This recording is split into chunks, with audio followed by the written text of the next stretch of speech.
job advert improvement today. I hope you're all having a very nice summer. I'm just going to record the event so that I can send out a copy to everybody. I know that not everybody can attend today. So today we are going to talk a little bit about how to benchmark your job adverts and the concepts that sit behind improving your job adverts. And some of that will kind of overlap. So we'll talk a little bit about the data, and we'll talk a little bit about the actual things that you can do to fix some of those things that the data is showing. So my name is James Digby. I'm the Managing Director of Bright. We specialize in helping educational organizations with improving the way they attract people to their organization. So working with lots of schools, trusts, independent schools, but also a good number of educational organizations, such as the Institute of Engineering Technology. We've worked with Rightmove in the last couple of years. We have worked with exam boards, digital education companies, quite a variety. So we're basing a lot of what we're talking about today on the education sector, but we're also going to be taking some lessons from other sectors as well. So going to start off by talking through how to benchmark your data. What does that data mean? How can it help you?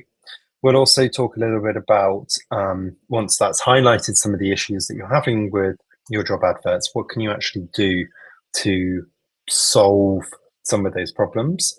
So some of the tips that we have there should be quite easy to implement, but we're very, very happy to help if you get stuck implementing any of them. We're also going to talk a little bit about using LinkedIn to help you find the right job title. It's quite a useful tool, not just for your own personal use when you're looking to decide on a job title, but I find it really useful when I'm trying to convince hiring managers they need to pick the right job title. And then finally, we're going to move on to careers motivators and job advert motivators. So they're two different sets of motivators, and I'll talk a little bit about that. And if there is some time, we'll also touch on diversity and inclusion within job adverts, as I know it's important to a lot of people. You should have in the bottom right-hand window the ability to ask me questions. Do feel free to ask questions as we go. Very happy to answer any questions that you might have as we go along, but I'll also set aside some time at the end of the session, just so you can ask any questions that aren't covered. So let's start off by benchmarking data. Can everybody see my screen with job advert views, apply clicks and click-throughs? Would somebody mind just putting a yes if they can see it in the chat window, please?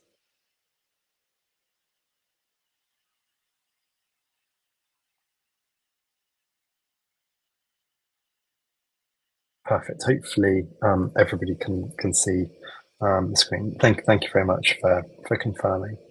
So the typical, I say typical, but the fancy way of looking at conversion rates is as a percentage. So we know that a lot of people, a lot of marketing agencies out there would use a percentage conversion rate to be showing whether something's performing well. And we know at the moment that the click-through rate for the education sector is 6%.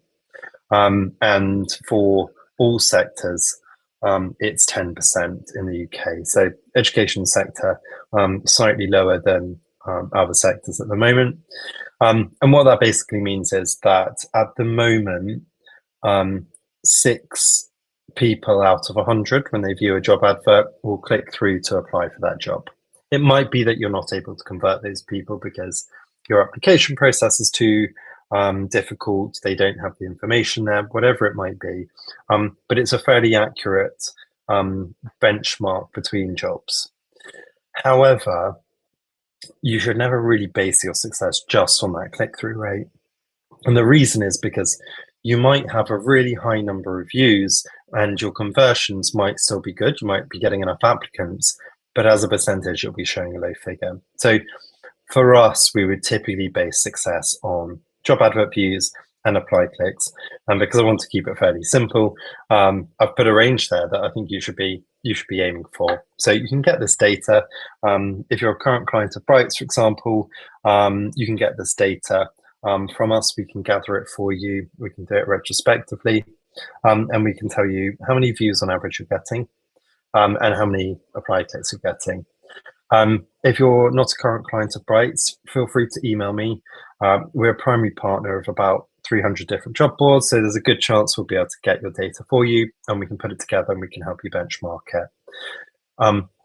Benchmarking your job advert data is a representation of your job advert performance. It's not going to help you with candidate experience or how easy it is for people to apply, but it does tell you the quality of your job adverts. And the core of this session really is this concept of improving your ranking in the search results and improving your engagement level. The better your job is at ranking high, so the more optimized it is, which is called search engine optimization, the higher up the results it will be. And the more engaging it will be, the better it is at converting the people that do click through to read that job advert. There's a number of reasons why you might have high views and low applied clicks, or low views and high applied clicks, or maybe even low both of those. So we're going to talk about that. But just to kind of reiterate this balance, the reason that it works like that, so the reason that you get the ability to influence views, is because the vast majority of job boards now use an algorithm to decide where your job advert's going to rank. You might pay more and you might rank in a higher up in a section, but typically you can optimize your job to get more views. And a very simple example would be the first point that's here. So high views, low applied clicks, and that would be incorrect job title.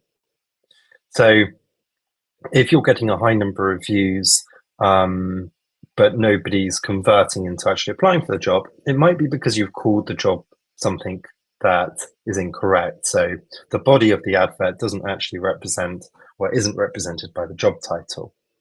On the other side, you could also have this problem if your job title is too niche, or if you haven't put in the term that people would search for. So a good example would be, people will be searching for maths teacher jobs. They're very unlikely to be searching for maths teacher, comma, maternity cover. You can put maternity cover in the body of the advert, but we know that the most important element in terms of ranking, it's the job title, and it's that first paragraph of text. So if you get the job title correct and you're focused on search terms, you should have a high number of views. If you're having a high number of views, but you're not being able to convert those people, another issue could be you're using the wrong keywords. So you could be talking about the types of people that role will be supporting, and therefore you're coming up in the job search for that. So it could be personal assistant to the head teacher. If in the body of the advert you use the word head teacher quite a bit, you could potentially also come up in head teacher roles, especially if you're in an area where there aren't a lot of head teacher roles for you to compete with. You could be having people click through just to find out why it's come up in their search results. We know that low salary can be a bit of an issue. So your job might be ranking high, but people might click through and find a salary that doesn't fall in line with what they're looking for. And we know that just lacking engaging content can also put you in this position. So you're ranking high, but those people that do click through, they're not interested and they're not as excited. We're going to come on to some solutions for this next. We do have incorrect job title in here twice. There are a number of reasons why wrong job title can cause these issues. So always try and think of what are people searching for who want this job, rather than putting all of the details in there. It's a very competitive market at the moment, and you want to be as high up the search results as possible. The body of the advert can then convert people for you using a good sales pitch for the position, but also by giving the details of the role. The positives of high views, even if you're not converting, is it's really good for your employer brand. It gets your reputation out there. If we jump to the other side, so maybe you're getting a good percentage number of people apply, but you're not getting that many people actually viewing the job advert. It could be it's a very niche job. So those people that do find it, you find it easy to convert them because there's not many roles to compete with. It could be that you're not optimizing your job. So you're using the wrong job titles we just talked about, or you're using extra words that help to kind of dilute your focus. Really, from an SEO point of view, to improve your views, you want to be repeating the job title in the body at least 3 to 4 times. It could be a high salary. So it might be a job that has lots of competition. You're not really ranking very high for it, but those that do click through to it are clicking to apply because they are interested in high salary. It could just be that there's too much competition out there at the moment. And then finally, the one that does require a lot of work could just be a weak employer brand. So there are people that don't know who you are, do click on your job advert and they do apply, but the vast majority of people don't even get to that stage because they're not viewing your job advert because you don't have a strong enough employer brand or your reputation isn't great. And when you've got low views and low apply clicks, it could be a different combination of both. Typically, when you have low job views, I'd recommend starting looking at the job title. And typically, when you have low apply clicks, I'd start looking at whether the advert is engaging and exciting enough for people. Does anybody have any questions at all about this concept around balancing out the ranking of your job advert with actually converting people? If so, please put your question in the box below and I'll be very happy to answer it.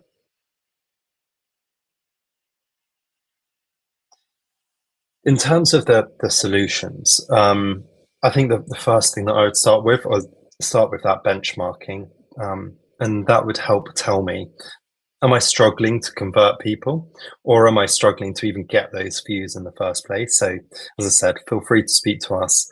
Very happy to kind of gather the data for you. We can put it together and we can also benchmark it for you as well. Repeat the job title at least 3 times to improve your SEO ranking. Consider the keywords in the body of the advert that you're using and get the job title correct. We'll talk a little bit about that in a minute, but when we look through LinkedIn.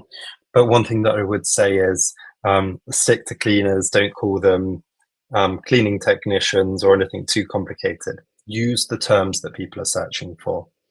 If you want an idea of how that looks, go to any job board, put in the 2 job titles you're seeing, you're considering, and see how many search results come back for both.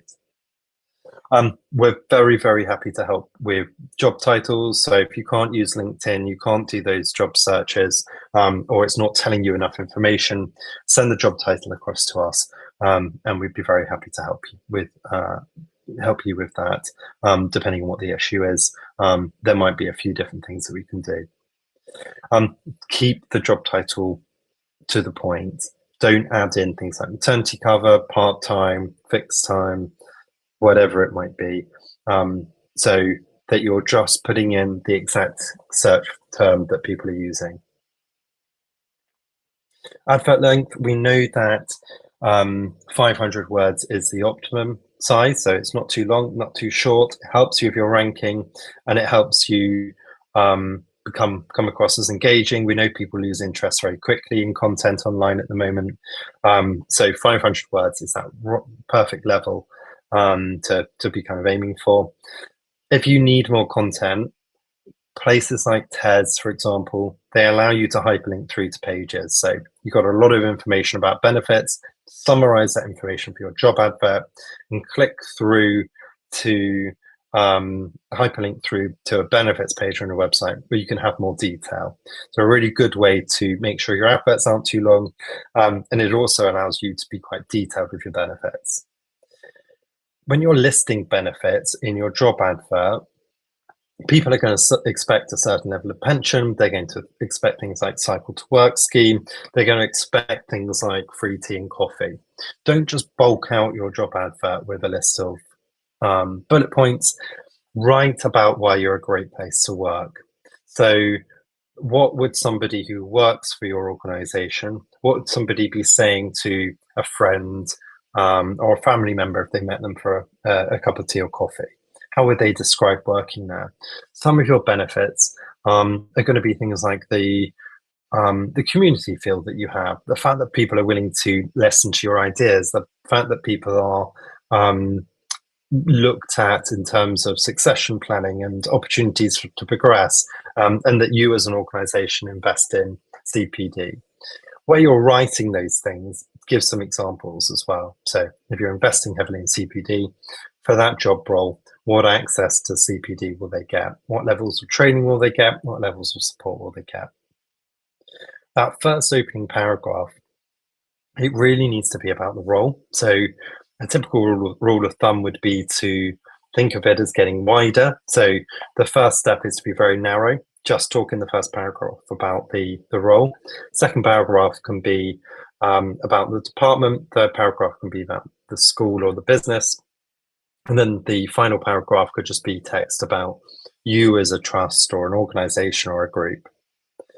And then benchmark your salary.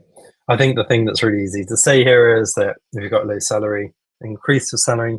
That's not necessarily going to be possible for the vast majority of people in this call, but do go into your campaign knowing whether the salary is the reason, because you need to know that so you're not analyzing your data and misinterpreting it. If you have a low salary, that's going to impact on your ability to convert, and you need to know that.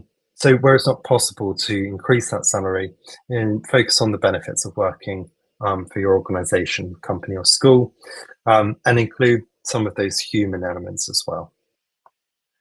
Does anybody have any questions about some of those solutions?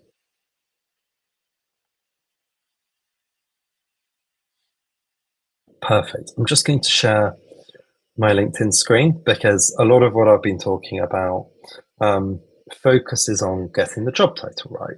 So I would give the example here, which is the one that I always fall back on, but it's the recruitment manager example. If you're recruiting for a recruitment manager, whatever your job title might be that you're recruiting for, I quite often start here on LinkedIn. So I would put in the job title that I'm considering. I click see all people. And then at the top, I would be selecting United Kingdom as a location because I'd be interested to know this on a UK scale.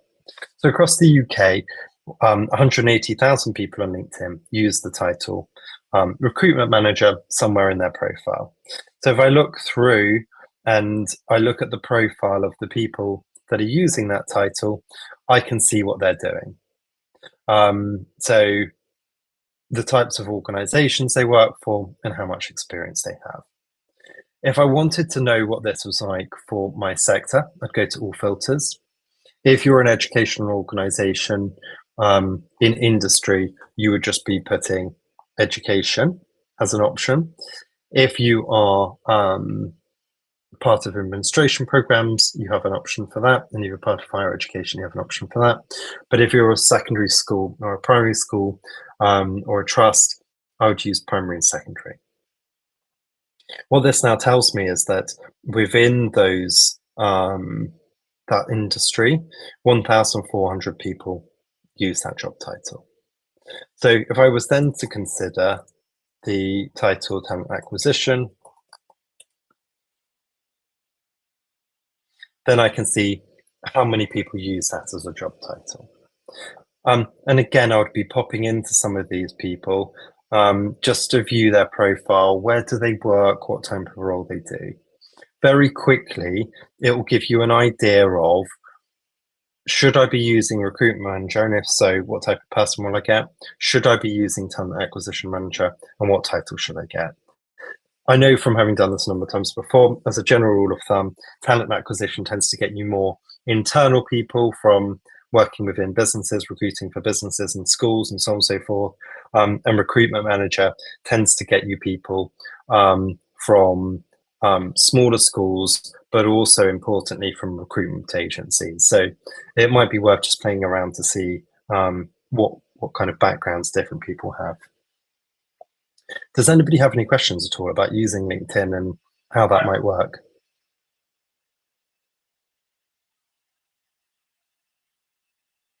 Perfect. So just jumping back to solutions, we've just gone through using LinkedIn to pick the right job title. A lot of people, when I kind of get to the stage and I've given them some solutions and so on and so forth, they ask me about AI. What we have seen is that the initial AI functionality was very good. It's significantly gotten worse over time. I believe it's somewhere between 40 to 60% less intelligent than it was before. A good amount of the reason for that is that it's just regurgitating its own content. So it's learning from content it created, and it's just dumbing it down time and time again. One thing that I found really interesting was that they've showed that AI written job adverts are really not great for your diversity and inclusion. And interestingly, I've also read quite a bit about the fact that it's very hard for people to rule themselves in or out of AI job adverts because they're often not particularly clear, and they're often using advert information that's quite old, and lots of buzzwords, for example, that don't really tell people what to do.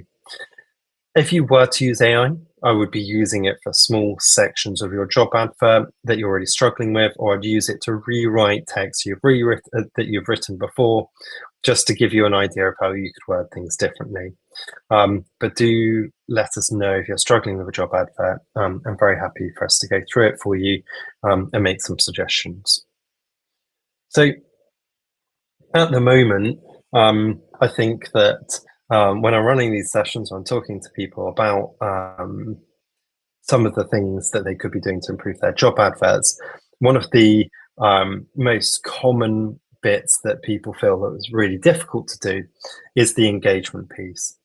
They often end up with really high numbers of job advert views, but they're not able to convert people.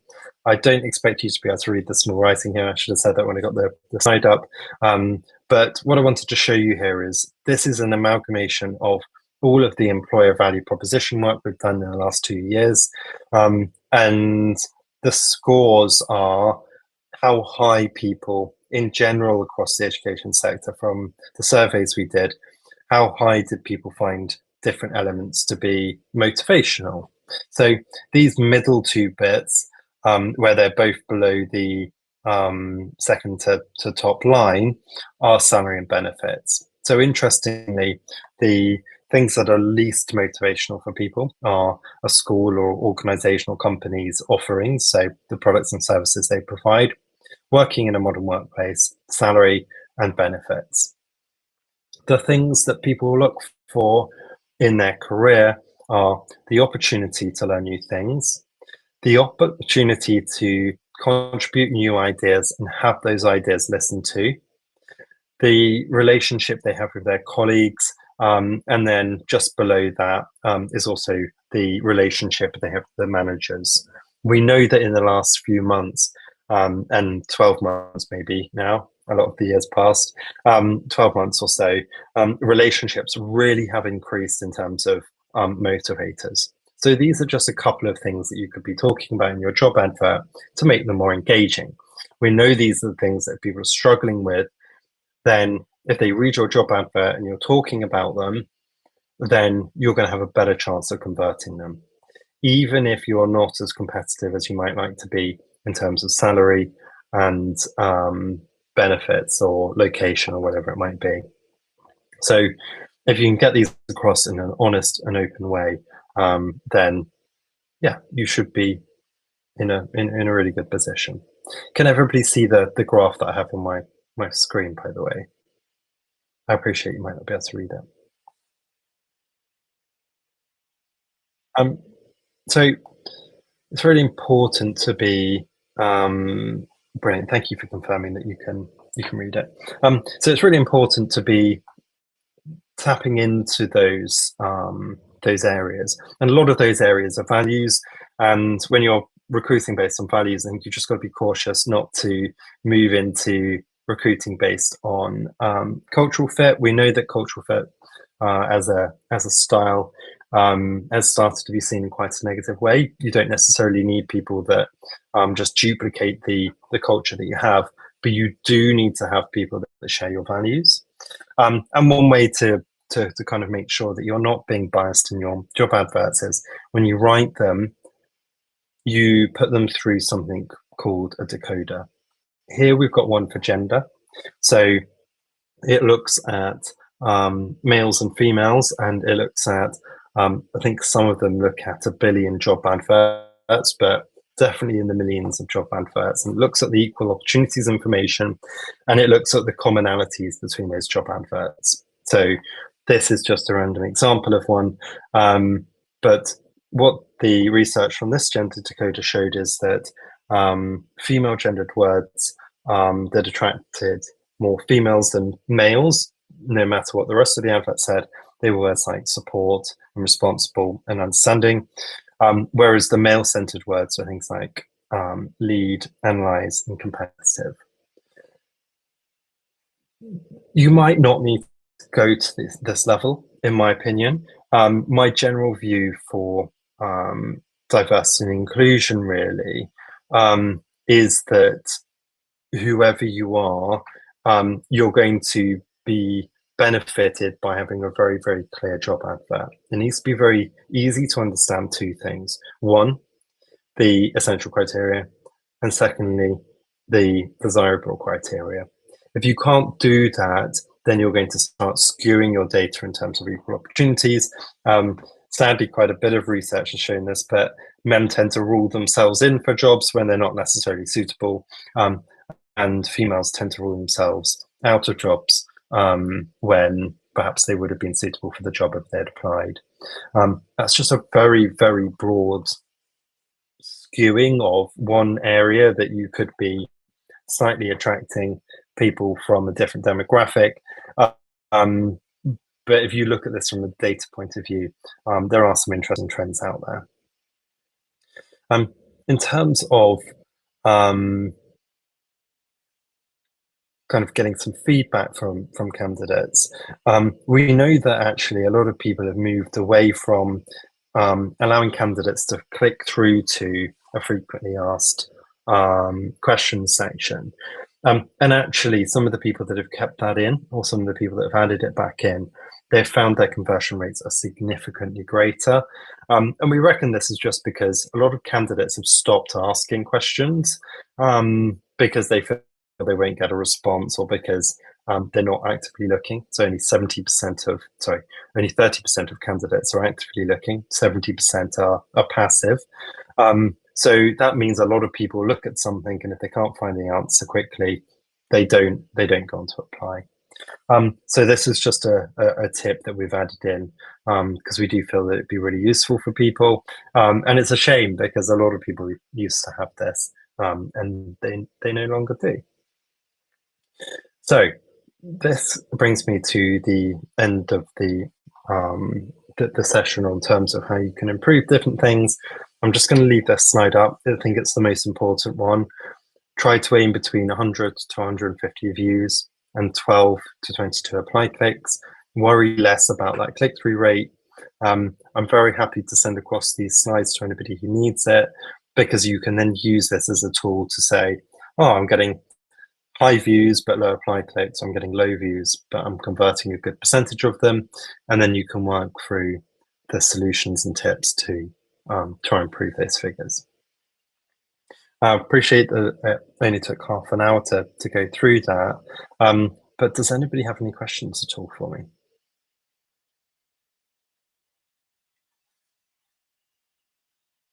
Does anybody's job adverts exceed these figures? Does everybody know what their figures are at the moment, or would you need to go away and have a look?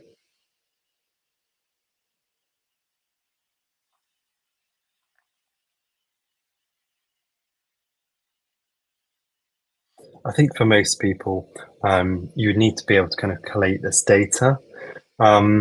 If you are a school, for example, I'd definitely be comparing it against a particular job board. So maybe you're using TES, for example, benchmark is against that area.